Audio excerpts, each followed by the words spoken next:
I experience a period of frightening clarity in those moments when nature is so beautiful. Space exploration is a force of nature unto itself that no other force in society can rival. Consistency is found in that work whose whole and detail are suitable to the occasion. As a means of contrast with the sublime, the grotesque is, in our view, the richest source that nature can offer. Nature has always had more force than education. The moral virtues, then, are produced in us neither by nature nor against nature. Our nature consists in motion. Complete rest is death.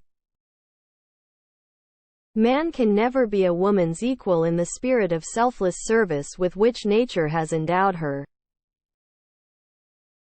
Nature is often hidden, sometimes overcome, seldom extinguished.